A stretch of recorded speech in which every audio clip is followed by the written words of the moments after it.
ఈరోజు రాష్ట్ర డీజీపీ రవి గుప్తా గారు,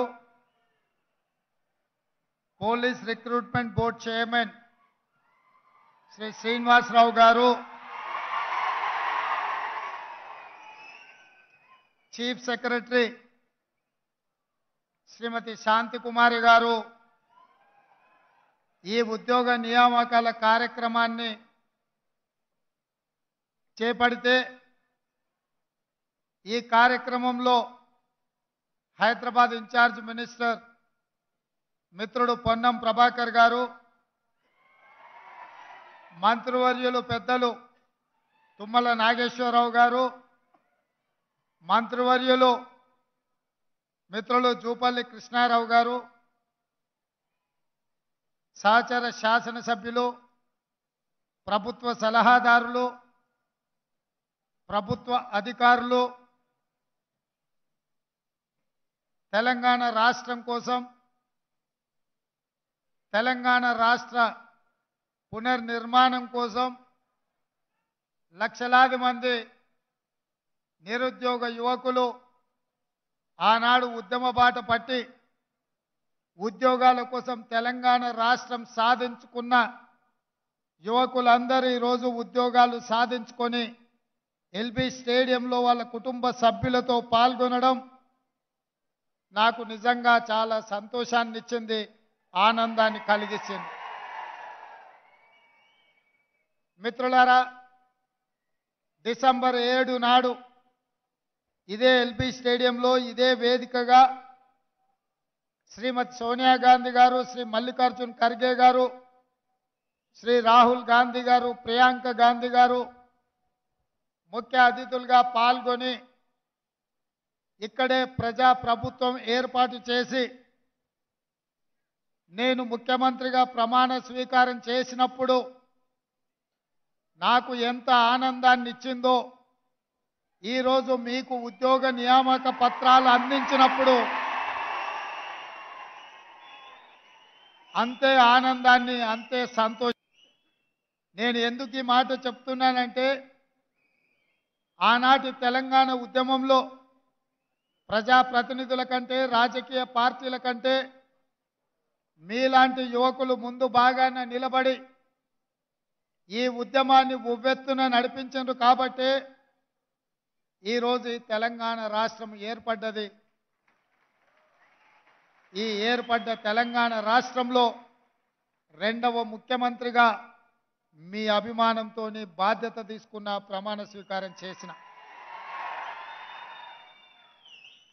డిసెంబర్ 7 నాడు ముఖ్యమంత్రిగా ప్రమాణ స్వీకారం చేసిన మరుక్షణం నుంచి లక్షలాది మంది నిరుద్యోగ యువకుల యొక్క కలను సాకారం చేయాలి, మా ఉద్యోగాలు చూసుకొని మా కుటుంబం యొక్క అభ్యున్నతి కోసం పాటుపడడం కాదు, మా కుటుంబం అంటే 4 కోట్ల తెలంగాణ ప్రజలు, మా కుటుంబం అంటే ఈ తెలంగాణ రాష్ట్రం అని భావించి మీలాంటి నిరుద్యోగ యువకులు సంవత్సరాల కొద్ది ఎదురు చూస్తున్న, అది పోలీసు ఉద్యోగాలు కావచ్చు, ఎక్సైజ్ శాఖ కావచ్చు, లేకపోతే ఇతర వివిధ శాఖలలో ఉన్న ఖాళీలు, పరీక్షలు రాసి ఎదురు చూసి నిరాశ నిస్పృహలకు లోనై ఆత్మహత్యలు చేసుకునే పరిస్థితుల నుంచి మిమ్మల్ని గట్టెక్కించాలని మీ మీదనే ఆశలు పెట్టుకొని కళ్ళల్లో ఒత్తులేసుకొని చూస్తున్న మీ తల్లిదండ్రులు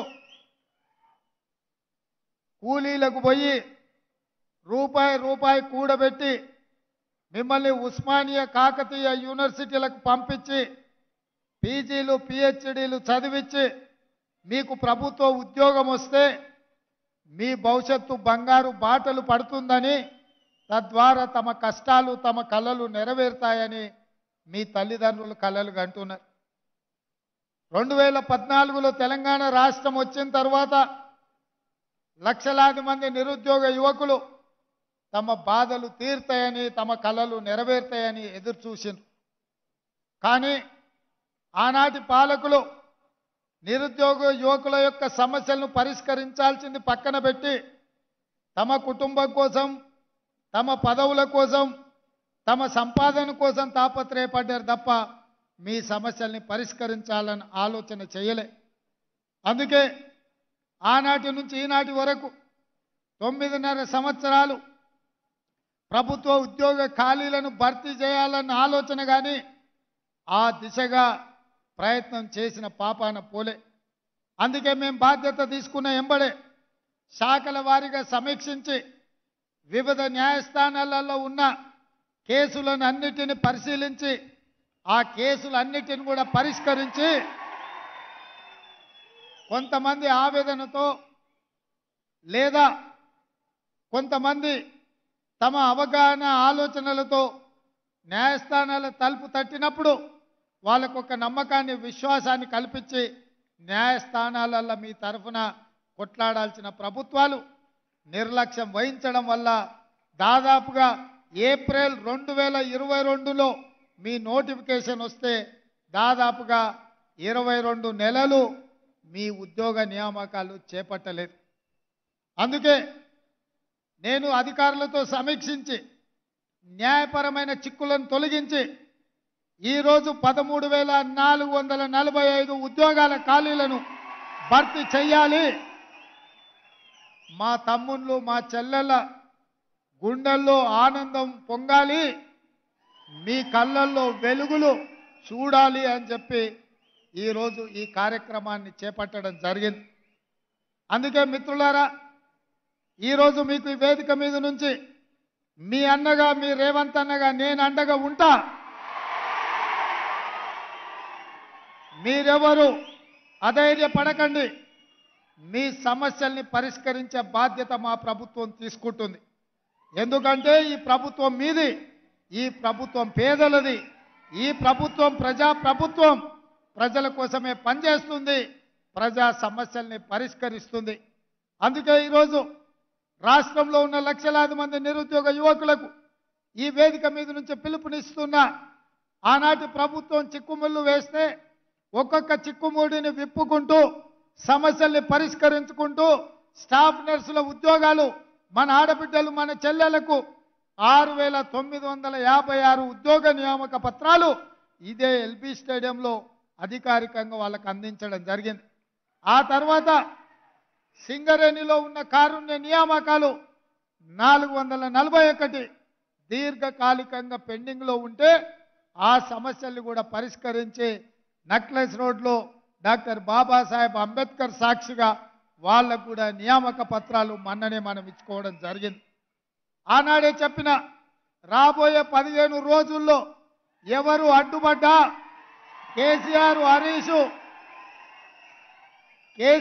హరీషు అరిసి గోల పెట్టినా అంగిలాగు చించుకున్నా తప్పకుండా మీ ఉద్యోగ నియామకాలు చేపడతాని ఆ రోజు మాట చెప్పిన 15 రోజులు కాదు కదా, 10 రోజులు తిరక్క ముందే 13,500 దాదాపు ఉద్యోగ నియామకాలు ఈరోజు ఇక్కడ చేపట్టడం ద్వారా మీ సంతోషంలో మీ ఆనందంలో భాగం పంచుకున్నాం. రేపు దాదాపుగా ఇంకా 2,000 పైచులకు ఉద్యోగాలు రేపు ఇదే ప్రాంగణంలో ఇదే సమయంలో కొత్త నియామకాలు చేపట్టడానికి కూడా మా అధికారులు మా ప్రభుత్వం ప్రయత్నం చేస్తుంది. రేపు వాళ్ళ కళ్ళల్లో కూడా ఆనందం చూడాలని మేము అనుకుంటున్నాం. చాలామంది అంటున్నారు, ఆయన అల్లుడు హరీష్ రావు గారు అంటున్నారు, ఎందుకయ్యా ఎవరి నియామకం వాళ్ళ ఇంటికి పంపిస్తే సరిపోద్ది కదా, ఇంతమందిని ఇక్కడికి ఎందుకు పిలవాలని. నేను అడుగుతున్నా, అయ్యా నీ కడుపు నొప్పి ఏందని నేను అడుగుతున్నా.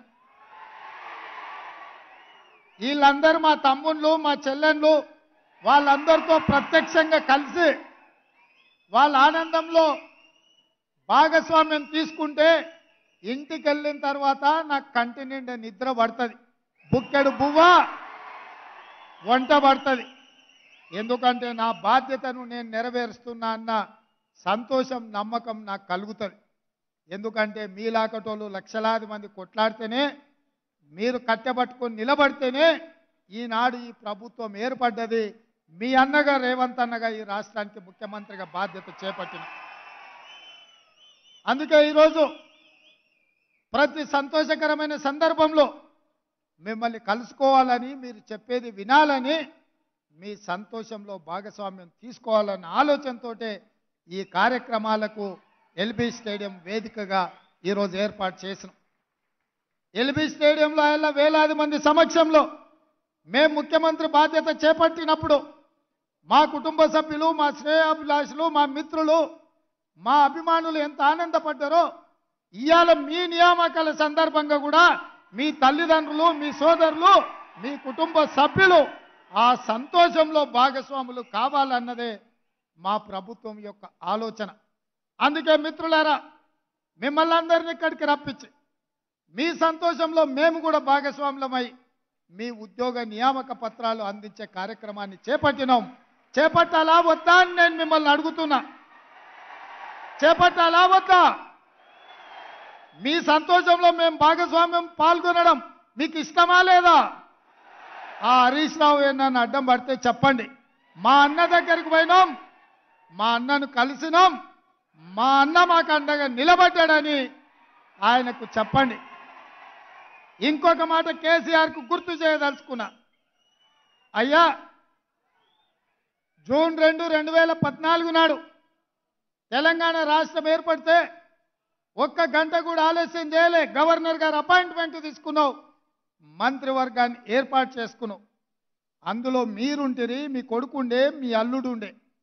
ఆ తర్వాత జరిగిన ఎన్నికలలో మీ కూతురు నిజామాబాద్ ఎంపీగా టికెట్ ఇచ్చి గెలిపించుకుంటే, ఆ తర్వాత మీ బంధువు వినోద్ రావుని ఎంపీగా చేసుకుంటేవి, ఆ తర్వాత మీ సడ్డకుడు కొడుకు సంతోష్ రావుకు రాజ్యసభ ఇచ్చుకుంటేవి, ఆ తర్వాత పార్టీ ఫిరాయించిన మీ ఎర్రబల్లి దయాకర్రావుకు మంత్రి పదవి ఇచ్చుకుంటేవి.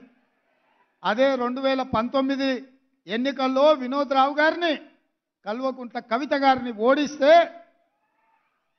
6 నెలలు కూడా ఆలస్యం చేయలే. 100 రోజులు తిరక్క ముందే ఆయన కూతురుకు ఉద్యోగం లేకపోతే తండ్రిగా ఆయనకు దుఃఖం వచ్చింది, కళ్ళల్లో నీళ్ళు వచ్చినాయి. కన్నబిడ్డను శాసన మండలి సభ్యురాలుగా చేసిండు. ఆయన బంధువు వినోద్ రావును ప్లానింగ్ కమిషన్ వైస్ చైర్మన్ చేసుకున్నావు. నేను అడుగుతున్నా మాజీ ముఖ్యమంత్రి చంద్రశేఖరరావు గారిని, నీ కుటుంబ సభ్యులకు, నీ బంధువులకు ఉద్యోగం లేకపోతే 100 రోజులు కూడా నువ్వు ఆగలేదే, నీ కుటుంబ సభ్యులకు ఉద్యోగాలు ఇచ్చుకున్నావు కదా. ఈ పిల్లలు ఏం పాపం చేసిండ్రు? 3650 రోజుల నుంచి, దాదాపుగా 10 సంవత్సరాల నుంచి ఉద్యోగ నియామకాల కోసం 30 లక్షల మంది నిరుద్యోగ యువకులు ఎదురు చూస్తున్నారు. కళ్ళు కాయలు కాసేలాగా ఈరోజు నిరీక్షిస్తున్నారు. ఎప్పుడైనా పిల్లల ఉద్యోగాల గురించి ఆలోచన చేసినవా?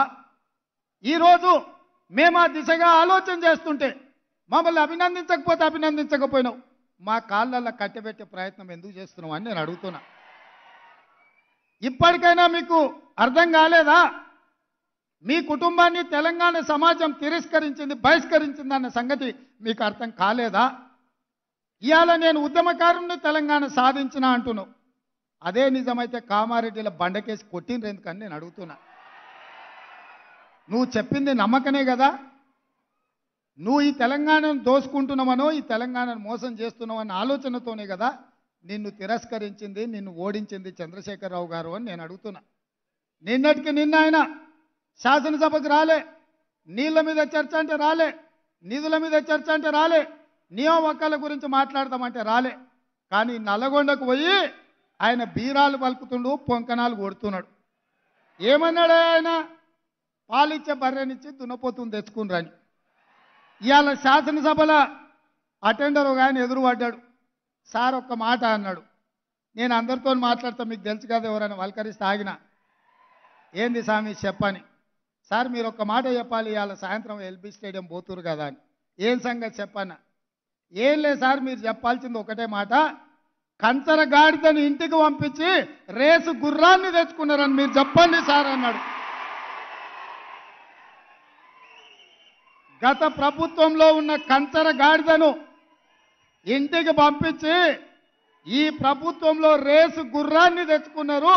ఏ రేసుకు పోయినా ఆ గుర్రానిదే గెలుపు. ఆ కంచర గాడిదకు మళ్ళా అధికారం అనేది కలలో మాట అన్న సంగతి మీరు చెప్పాలి సార్, మీరు చెప్తే నేను ఇంటా అని చెప్పి శాసనసభలో ఉన్న ఒక అటెండర్ నాకు చెప్పిండు. అటెండర్కు ఉన్న ఇంగిత జ్ఞానం ఈ రాష్ట్రానికి ముఖ్యమంత్రిగా పనిచేసిన చంద్రశేఖరరావుకు ఎందుకు లేదని నేను అడుగుతున్నా. ఆయన అంట మళ్ళీ వస్తాడంట. ఎట్లొస్తావా? నీ నడవనికనే చక్కలేదు, నీకు నడవనికనే వస్తలేదంటివి, వీల్ చైర్లో తిరుగుతున్నాంటివి, ఎట్లకెళ్ళి వస్తావని నేను అడుగుతున్నా. ఒకవేళ నువ్వు రావాలనుకుంటే గిన్ని వేల మందికి వాళ్ళ ఉద్యోగాలు వచ్చిన వాళ్ళు ఊకుంటారా? వాళ్ళకు వచ్చిన నౌకరేంది? పోలీసు నౌకరే కదా, వాళ్ళు ఊకుంటారా? నువ్వు యాడికన్నా పోతే ఇవాళ ట్రైనింగ్ అయినాక రాష్ట్రం నలుమూలల ఈ యువకులే కదా ఉండేది. ఈ తెలంగాణను దోచుకున్న నిన్ను, ఈ తెలంగాణను నీ కుటుంబం కోసమే బలిచ్చిన నిన్ను ఈ పిల్లలు పోలీసులు అయ్యి లాఠీలతో 4 మోకాళ్ళ చిప్పల మీద కొట్టి తీసుకుపోయి లాకప్ లేస్తారు. ఇంతకాలం వాళ్ళ చేతుల పెత్తనం లేకుండే, ఇవాళ వాళ్ళ చేతులకే పెత్తనం వచ్చింది. ఎట్లా తిరుగుతావో తిరుగు. దానికంట ఆయన డైలాగులు కొడుతుండు, చంపుతారా సంపూర్ణని. నిన్నెవడు చంపుతాడా? సచినపావు. నువ్వు సచినపావును చంపనీకే మాకేమైనా పిచ్చా? నీ పని అయిపోయింది, కేల్కతం దుకాన్ బంద్. ఇక చిన్నగా మళ్ళా మొదలుపెట్టిండు సానుభూతి కథ. ఆయల్ల మంచంలో వండుకున్నా, సావు నోట్ల తలకాయ పెట్టినా తెలంగాణ సాధించిన అని చెప్తే పిల్లలు చూడలేదు కాబట్టి నిజమేనేమో సారు ఏమైనా సావుకు దగ్గర పోయొచ్చిండేమో అనుకున్నారు. ఇవాళ నువ్వు ఆడే డ్రామాలు అన్నీ చూసిరు. ఉత్తప్పుడేమో బాగానే నడుస్తుండు, మీటింగ్కి రాగానే వీల్ చైర్లో కూర్చున్నాడు. మీరే చూసిరు కదా ఆయన నడిచేది గిన. ఆడ వీల్ చైర్ ఏమో అవసరం ఉన్నదే? ఇక గిట్లున్నది ఆయన కథ. కాబట్టి మిత్రులారా, ఈరోజు ఒక్కొక్క సమస్యను పరిష్కరించుకుంటూ మీ ఉద్యోగ నియామకాలలో ఒక్కొక్క అడుగు ముందుకేస్తూ మీ జీవితాలలో వెలుగులు తీసుకురావాలని, ఈ ప్రభుత్వం మీద మీరు ఉంచిన నమ్మకాన్ని, విశ్వాసాన్ని నిలబెట్టుకోవాలని అహర్నిశలు మా ప్రభుత్వం పనిచేస్తుంది. ఏ తప్పు జరగకుండా, ఎవరికి నష్టం లేకుండా రాబోయే రోజుల్లో 2 లక్షల ప్రభుత్వ ఉద్యోగ ఖాళీలను భర్తీ చేసే బాధ్యత తెలంగాణ పబ్లిక్ సర్వీస్ కమిషన్లో జరిగిన అక్రమాలను నిలువరించి ఆనాడు పోటీ పరీక్షల ప్రశ్న పత్రాలు జిరాక్స్ సెంటర్లలో పల్లి బఠానీలలాగా అమ్ముకుంటున్న కమిటీని అందరినీ రద్దు చేసి ఇంటికి పంపించి కొత్త కమిటీని, కొత్త చైర్మన్, కొత్త సభ్యులను నియమించినాం. అందుకే ఇవాళ గ్రూప్ 1 పరీక్షల్ని 10 ఏళ్ళు నిర్వహించలేదు. ఈరోజు 567 గ్రూప్ 1 పరీక్షల్ని నిర్వహించడానికి మా ప్రభుత్వం మంజూరు చేసింది. ఈ 10 ఏళ్ళు నియామకాలు చేపట్టకపోవడం వల్ల వయసు మీరి ఊరికి పోలేక ఉన్న నిరుద్యోగ యువకులకు 44 సంవత్సరాల నుంచి 46 సంవత్సరాలకు వయసు పొడిగించి ఎవరికి నష్టం జరగొద్దన్న ఆలోచనతోటి అందరికి అవకాశం కల్పించినాం. అందుకే నిరుద్యోగ యువకులారా, ఈ తెలంగాణ రాష్ట్రం మీది, ఈ రాష్ట్రాన్ని సాధించుకున్నది మీరు. మీకోసం పనిచేయడానికి, మీ సమస్యల్ని తీర్చడానికి ఈ ప్రభుత్వం సిద్ధంగా ఉన్నది. ఏ విధంగా అయితే పబ్లిక్ సర్వీస్ కమిషన్ నుంచి పోటీ పరీక్షల నోటిఫికేషన్లు విడుదల చేస్తామో, పోటీ పరీక్షలకు ప్రిపేర్ కాండి, మీరు సన్నద్ధులు కాండి. ప్రభుత్వంలో, ప్రైవేట్లో ఉద్యోగ ఉపాధి అవకాశాలు కల్పించే బాధ్యతగా నేను తీసుకుంటా, మీకోసం కృషి చేస్తా. రాబోయే 10 సంవత్సరాలు నిరంతరం రోజుకు 24 గంటలు 10 ఏళ్ళు మీకోసం కొట్లాడతా, 10 ఏళ్ళు మీకోసం చేస్తా. 10 ఏళ్ళు ఈ బాధ్యతలో ఉంటా. మీరు ఆశీర్వదిస్తే ఇంకో 10 ఏళ్ళు కూడా ఇందిరమ్మ రాజ్యం ఉంటుంది. చంద్రశేఖరరావు, నీకు సూటిగా సవాలు విసురుతున్నా, ఈ 10 ఏళ్లలో నీ శాతనైతే ఒక్క ఎంటిక వీక్కొని చూడు, అప్పుడు నీకు తెలుస్తుంది. ఆయన ఎంబడే అధికారంలోకి వస్తా అంటుండు. రాబిడ్డ ఎట్లొస్తావు? ఉంటా, నేనే కదా ఏడుకోతా, ఈయనే ఉంటా, నీ సంగతి ఏందో చూస్తా. కాబట్టి మిత్రులారా, ఆయనకు శాసనసభలకు రావడానికి అయితలేదు కానీ నల్లగొండకు పోయింది. అందుకే ఇవాళ అట్లాంటి మాటల మాయలో పడకండి. 10 ఏళ్ళు ఆయన కుర్చీలో ఉండి తెలంగాణకు రావాల్సిన నీళ్లు తీసుకురాలే, కట్టాల్సిన ప్రాజెక్టులు కట్టలే. 10 ఏళ్ళు చేయలేని పని 60 రోజుల్లో అన్ని సమస్యలు పరిష్కరించుటూ ముందుకెళ్తున్నాం. ఇవాళకి 69 రోజులు అయింది, ఏం చేయలేదు అప్పుడే ఈ ప్రభుత్వం అని ఇవాళ మమ్మల్ని శాపనార్థాలు పెడుతున్నాడు. మీరు ఆలోచన చేయండి. 3665 రోజులు ఉన్న చంద్రశేఖరరావు కృష్ణానది జలాలలో ఆంధ్రప్రదేశ్కు 512 టీఎంసీ నీళ్లను కేటాయించి తెలంగాణకు రావాల్సిన హక్కులను తాకట్టు పెట్టి 299 టీఎంసీలు ఈ 10 సంవత్సరాలు శాశ్వతంగా వాళ్లకు రాసిచ్చిండు. 10 ఏళ్ళు ఆయన రాసిస్తే నేను వచ్చిన 10 రోజుల్లోనే ఆ నీళ్లు తేలేదని నన్ను తిడుతున్నాడు. ఇవాళ మీరు చెప్పండి, ఆయన సంతకం పెట్టడమే ఇవాళ గుదిబండగా మారింది. ఆయన శాత కాకపోతే ఏం చేయకుండా పక్కన పడేసి ఉంటే నేనే కొట్లాడి ఇవాళ నీళ్లు తెచ్చటోని.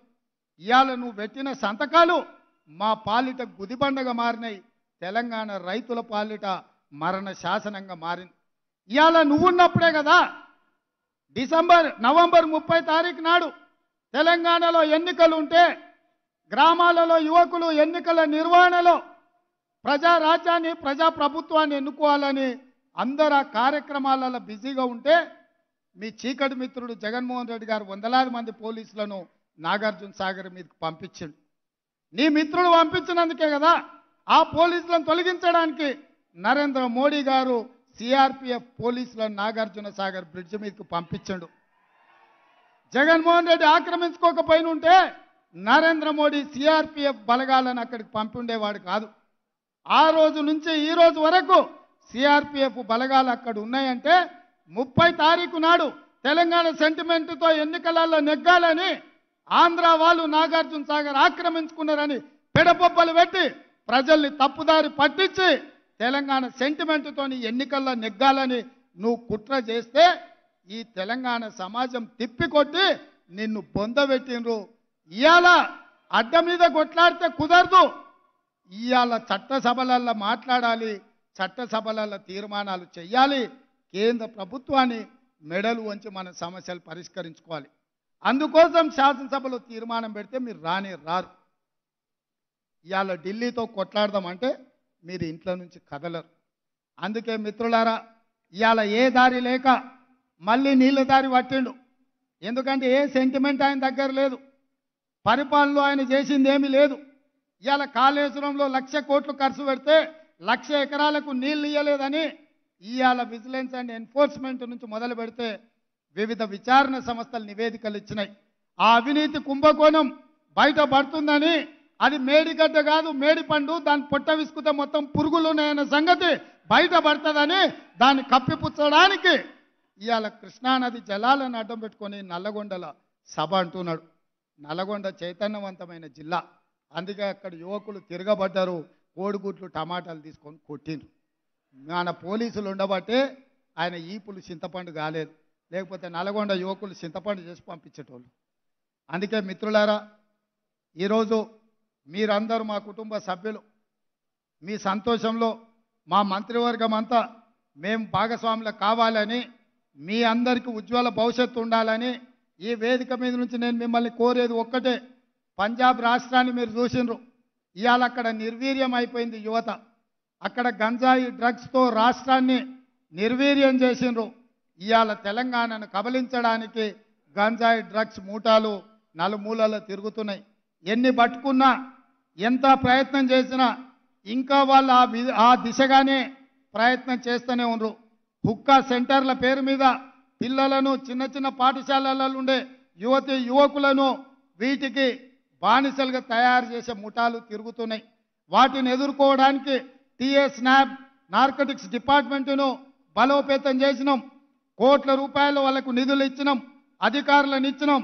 నేను ఇక్కడ సెలెక్ట్ అయిన ప్రతి పోలీస్ డిపార్ట్మెంట్ యువకుడికి మా చెల్లెళ్ళకు ఒకటే మాట చెప్తున్నా, ఏది జరిగినా ఈ రాష్ట్రంలో గంజాయి మొక్కలు ఉండొద్దు. తులసి వనంలో మొలిసిన గంజాయి మొక్కలను కూకటి వేళ్లతోని పునాదులతో సహా కదిలించాల్సిన బాధ్యత, పీకి వేయాల్సిన బాధ్యత, ఈ గంజాయి మొక్కల్ని ఏరివేయాల్సిన బాధ్యత మీ మీద ఉన్నది. మీరు ఇవాళ ప్రతిన బూనాలి. ఈ రాష్ట్రంలో డ్రగ్స్ కానీ గంజాయి కానీ ఎవడైనా పదం బలకాలంటే కూడా మోకాళ్ళలో వణుకు పుట్టాలి, కడుపులో సలిజలం దొర్రబడాలి. ఎందుకంటే మన రాష్ట్రాన్ని, మన యువతను నిర్వీర్యం చేసే ఇట్లాంటి బలహీనతలు ఈ తెలంగాణ రాష్ట్రంలో ఉండొద్దు. తెలంగాణ రాష్ట్ర యువకులు అంటే సలసల మరిగే రక్తంతో ఉరకలెత్తే యువకులు. తెలంగాణ ఉద్యమంలో ఉవ్వెత్తున ఉస్మానియా కాకతీయ యూనివర్సిటీలలో ప్రపంచం దృష్టిని ఆకర్షించి రాష్ట్రాన్ని సాధించిన నవ యువకులు, ఆత్మ బలిదానాలతో ఆకాశంలో తారలై వెలిగిన యువకులు ఈరోజు గంజాయికో డ్రగ్స్కో బానిసలైతే మన సమాజం నిర్వీర్యం అవుతుంది. మన సమాజం నిర్వీర్యమైతే మన భవిష్యత్ తరాలు ఎందుకు ఉపయోగం లేకుండా పోతాయి మిత్రులారా. అందుకే ఈరోజు ఇక్కడ నియామక పత్రాలు పొందుతున్న ప్రతి ఒక్కరూ మీరు మనసులో ఒట్టేసుకోండి, ఈ రాష్ట్రంలో గంజాయి డ్రగ్స్ని సమూలంగా సమాధి చేస్తాం. ఎవరు కూడా ఈ రాష్ట్ర సరిహద్దుల్లో కాలు పెట్టాలి అని అంటే భయపడాలి, కడుపులో వణుకు పుట్టాలి. మీరు ఆ దిశగా పని చేయాలని నీతిగా నిజాయితీగా ఈ రాష్ట్రము దేశానికి ఆదర్శంగా నిలబడేటట్టు తెలంగాణ మోడల్ అంటే దేశమంతా అనుకరించే విధంగా మన పోలీసు యంత్రాంగం గతంలో ఉంది, భవిష్యత్తులో కూడా ఉండాలని తెలియజేస్తూ మరొక్కసారి మీకు అందరికీ మనస్ఫూర్తిగా ఈ ఉద్యోగ నియామకాల సందర్భంగా అభినందనలు తెలియజేస్తూ మీ అందరి దగ్గర సెలవు తీసుకుంటున్న మిత్రులారా.